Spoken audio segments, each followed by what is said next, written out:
really, what I wanted to talk to you just for a few minutes about is, and what the focus of today's meeting is. Many of you have probably been to a co-requisite remediation CCA event in the past, and we did many of those very early on when CCA just got started. But what's exciting about today, and what we want to talk about today, is how the progress that we've made, and Stan's made already some reference to it, in terms of scale, and how it is that we are going to not just have an impact on a few students, but that we're working with states, and several states, that are taking these ideas, have implemented them, not in a couple classrooms, not in a couple of institutions, but virtually all of their institutions within their community college systems and beyond. And the fact of the matter is we know more today than we did 5 years ago about how to do this, not just at an institution level, but at scale. And we're very excited about that. So we think the time is right to really take that next step with states, to think about what can we do to see this idea proliferate even further than it already has, so that we might see the dramatic increases in success rates for students who have been traditionally placed in remediation that I think we all desire. And I think there's reason to believe, and you're going to hear stories today that make the case for why we believe we can take that next step in this, I think, very exciting journey. So, I'm sorry. So, at the end of the day, when we think about what we're here to do and how we've focused our efforts as far as it relates to co-requisite remediation, is we've been trying to capture all the innovation we can in terms of how do we support students in college-level work and get them through those college-level courses within one academic year. And the reason we say 1 year is because the data is pretty clear that students who can get through gateway courses and into a program of study by the end of their first year have dramatically higher college completion rates. And so if we can focus our goal within states, at least at this first point, which is what are we doing to ensure that as many students as possible, the vast majority, are able to take advantage of these opportunities. And so what do we mean by scale? It's simply that we're shooting for a strategy in states where the vast majority of students at the vast majority of institutions are able to get and reach that goal of getting through a college-level course within their first academic year and enter a program of study.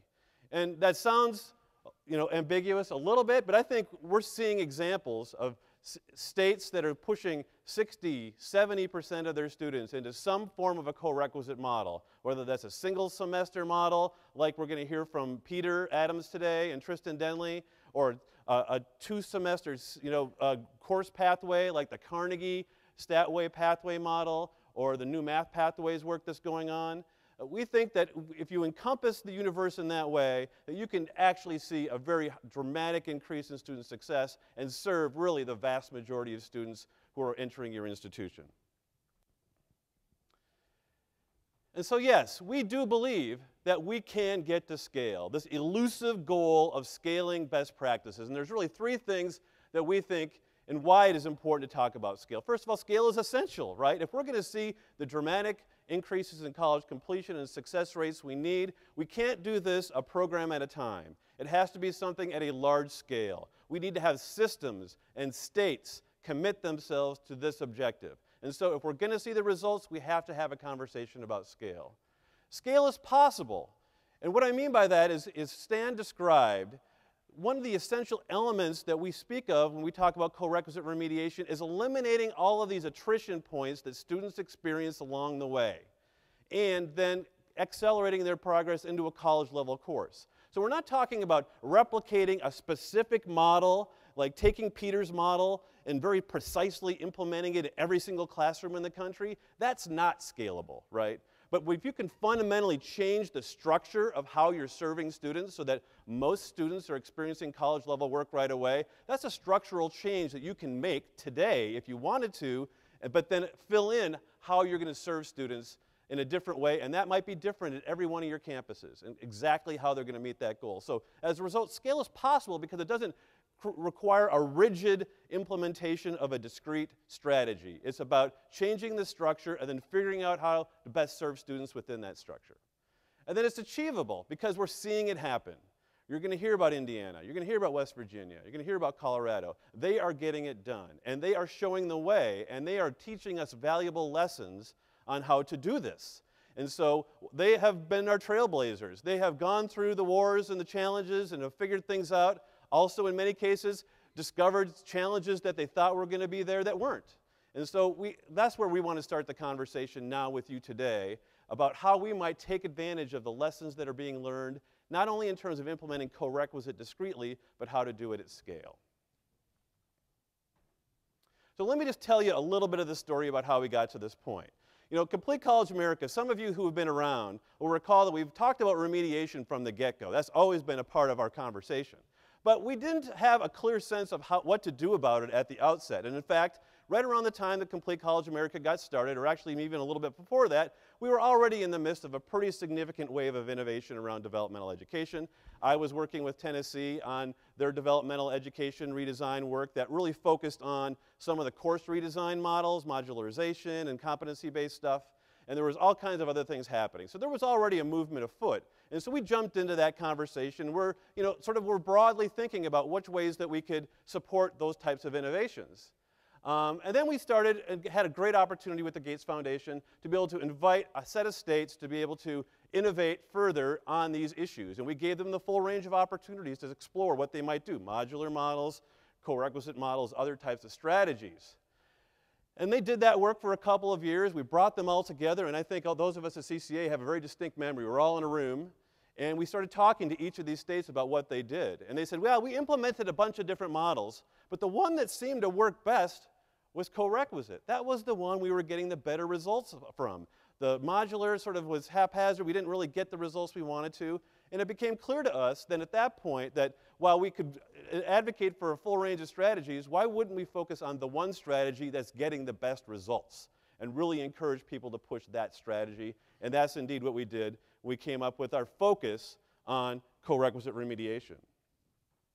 So what we did at that point is we pulled together a number of these states that had been doing some experimentation, others that had jumped into the space around remediation reform, and invited them to participate in a Corequisite Academy about summer of 2013, where we asked them to develop very specific plans for how they might scale co-requisite remediation in their states. And you can see the states that participated in that.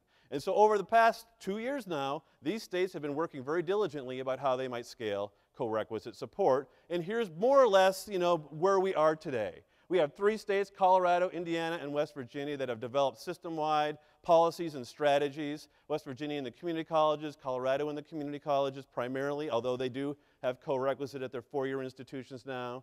In Indiana, we have 2 states that are right on the precipice. As Stan mentioned, they're going to be implementing their reforms very, very soon in the fall. And we have other states that were in the process that are on their path to scale. There's work happening. There's successful institutions out there, and they're just taking it to that next step. And so we're seeing a movement, a wave of states and institutions that are doing this work and are making significant progress. And we're ready to take the next step. These folks have taught us a lot, and now we want to have them share their wisdom with you in terms of how we might take the next step. And so this is what we're going to offer all of you today. In your packets, you'll be able to see a request for application. We want to do another round. We want to look for at least 6 to 8 states.